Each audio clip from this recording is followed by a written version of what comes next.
Hi, I'm Cheryl from BookWidgets, and in today's teacher tip, I will show you how to edit images directly inside BookWidgets. Navigate to bookwidgets.com, log into your account, and follow along with me.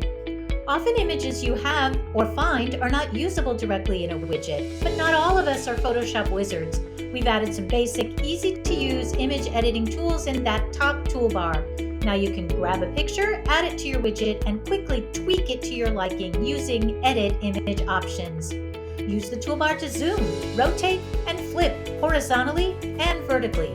Drag to resize, and use the right side toolbar to crop and adjust the resolution. Once you have your picture perfect, select Done. Want more teacher tips? Be sure to follow us on social media and subscribe to our YouTube channel. Thanks for watching, and stay tuned for more BookWidgets Teacher Tips.